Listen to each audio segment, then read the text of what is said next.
Live breaking news, Nez Nation. Judge Suge Knight Glanville is out. He's done. Hasta la pasta. See ya. Wouldn't want to be ya. He's finished.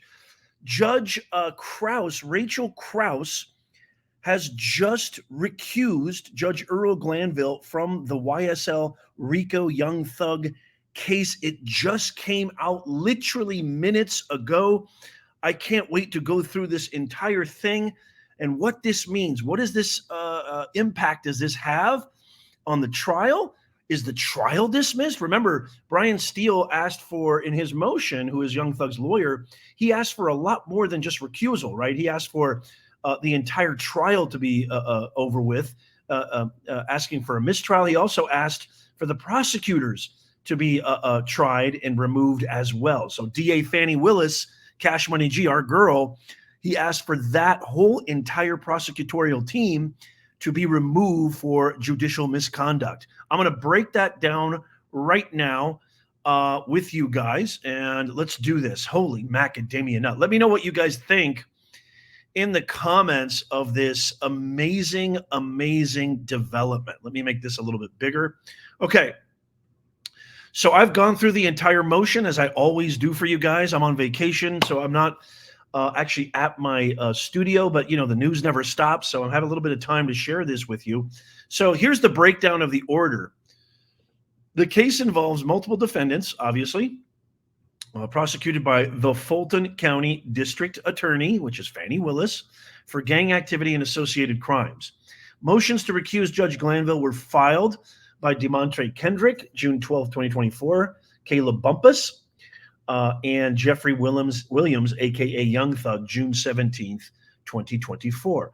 These are the key events leading to the actual motions that were filed. June 7th, Kenneth Copeland, a.k.a. Little Woody, a.k.a. What you mean? Huh? She fired. Oh. Probably my best impression yet, I think. Let me know in the comments.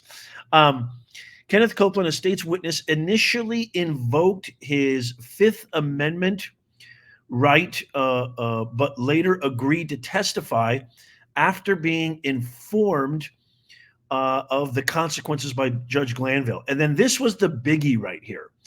This was actually the biggie right here. The biggie was on June 10th of 2024. Gosh, it seems like eons ago, but it really wasn't. An ex parte meeting occurred in Judge Glanville's chambers, that's Judge Suge Knight, involving State's Counsel Adrian Love, who is the Chief Deputy District Attorney's Office in Cash Money G's office, stand-in counsel Caleb Bumpus. Remember, John Melney was on vacation, and he was the one who defiantly said this shouldn't be happening, and then Brian Steele found out, probably from Melney. And Mr. Copeland, defense counsel, was not aware of this meeting, which is illegal, and this order confirms that. June 10th, 2024, Brian Steele objected to the ex parte meeting, leading to his contempt. Remember that? We did a video on that. Holy mackerel, was that huge? Leading to his contempt by Judge Glanville. And then he was actually arrested in a trial in case live on TV. It was absolutely the most dramatic thing I've seen in a case in ages, since maybe O.J. Simpson. Motions to recuse Judge Glanville were filed by Kendrick, Bumpus, and Williams, alleging improper and coercive behavior during the ex parte meeting. Motions to recuse are governed by Rule 25 of the Uniform Rules of the Superior Court, requiring timeliness, an affidavit stating specific facts of bias or prejudice, and judge temporarily ceasing to act on the merits of this case. The timeliness and legal sufficiency, Judge Glanville acknowledged the motions were timely and supported by affidavits. The substance of the ex parte meeting, although this is really big right here, although the meeting could have been public, the court found nothing inherently proper. However, the conduct during and after the meeting, including holding Mr. Steele in contempt, created an appearance of bias. So, Judge Rachel Krause, in her motion to recuse Judge Suge Knight Glanville, cited these as being a real strong advocates for her argument, and this is how she's justifying her order. Public confidence. She also said this, which I think is really This to me might even be bigger than that, which is she wanted to preserve the public's confidence in the judicial system. And she deemed Judge Glanville's recusal necessary to uphold that. I think that's really, really powerful, because this is why I think cameras should be allowed in every single courtroom. The public, in the name of transparency, should be allowed to understand, be aware, and have some sort of really a window peek into our system that really has power over all of us. I mean, I think that's how our framers would have wanted it, and that's how they pretty much instituted it in a lot of the language of the Constitution. So I don't know why the Supreme Court still to this day does not have cameras in the Supreme Court. I think that might change, especially after so much egregiousness and miscarriages of justice have been found through the aspect of having cameras in the courtroom. So we'll see. So the court orders they granted Kendrick's motion. Judge Glanville is recused. The motion to deny Bumpus's motion, which was mute since the show cause hearing was canceled. Judge Glanville is recused from further, this is the big one, further dealings of the case. And the clerk of court will reassign the case using standard procedure. So again, it is all over for Judge Suge Knight Glanville. It's a little bittersweet for me, because yes, the judicial system actually has shown that it can actually execute justice. Holy mackerel, what a shock. But also, I thought Judge Glanville was such an interesting, humorous, powerful character with a lot of histrionics and dynamism to his character and his persona. There was just so much to talk about with this guy.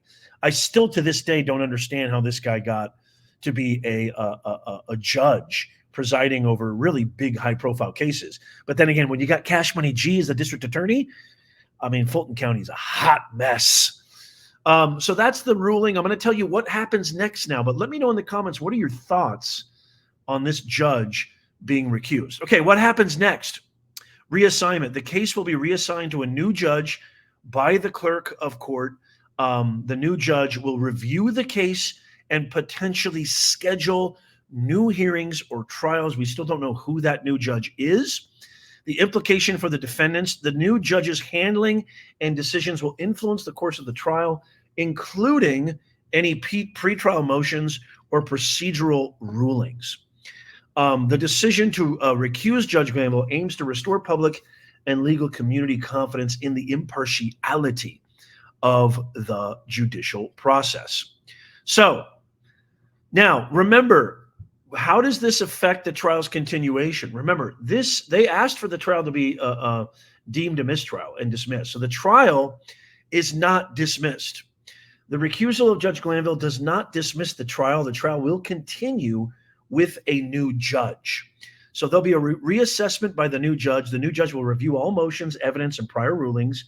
This might lead to different rulings on certain aspects of the case. I mean, it still could potentially become a mistrial, but I don't think it will be, especially if I know Fulton County, like I know a lot of you guys know Fulton County, because we've been covering this top to bottom, A to Z. I don't think they're going to do it. He's going to rule this a mistrial. There will be potential delays. The reassignment could cause delays as the new judge familiarizes themselves with the case details. Immediate actions: the clerk court will reassign the case. It will be reviewed by a new judge as needed. So this is really interesting. This is extremely interesting. The defense teams may use the change in judge to revisit certain motions or strategies, particularly those previously ruled against by Judge Glanville. The prosecution will also need to adapt to the new judge's references and procedural style. So just a recap, what's going to happen next? The clerk of the court will reassign the case. The new judge will review the case file motions and evidence. There will be new hearings. The judge may schedule hearings to address any outstanding motions or procedural issues. It almost seems like that's warranted. The trial will continue. That's the big one. I've been getting so many DMs, so many messages on X. Follow me on X. It's down there in the ticket taper. I'm at Professor Nez everywhere, Truth Social, X, and Facebook, as well as YouTube. The trial will continue under the supervision of the new judge, with all previous rulings and evidence still in effect unless specifically revisited by the new judge. So that's really interesting. The timeline for the new, now, when is this going to take place? A lot of people have been asking me this. So typically the reassignment happens promptly without any unnecessary delays. The exact timing can vary based on the court's current workload and administrative processes.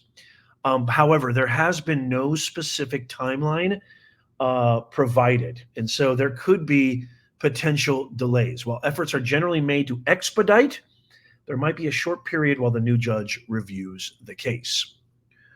And so once assigned, the new judge will need time, and the practical considerations here are to really stay informed and be prepared for the delays. So both the state and the prosecution is going to have to really be prepared to adjust to this. Okay, so that is what's going on right there. Holy macadamia nut, what a day. It's Monday, July 15th in the year of our Lord 2024, and I cannot believe how many things are dropping today with the classified documents case, this, and now Trump just announced his new VP, J.D. Vance. We got the Republican National Convention. Boy, I picked the wrong time to leave town, didn't I? As always, if you made it this far, don't forget, this is your best sure-proof way of never missing out on anything. In the pinned comment, show notes, and description is our free newsletter. It's absolutely free. All you got to do is click on that link, click on the option for free newsletter, and just give us your best email and you're in. We don't spam. We don't share to any third party. That is not the Nez Nation way. So I highly recommend you do that. But please let me know in the comments. I can't wait to hear what you think of this. Judge Suge Knight, he's hasta la pasta. See ya, wouldn't want to be ya. I can't wait to hear from you. Check out these videos coming up on the screen right now. As always, follow and subscribe, and may God bless you, and may God bless America. I'll see you soon.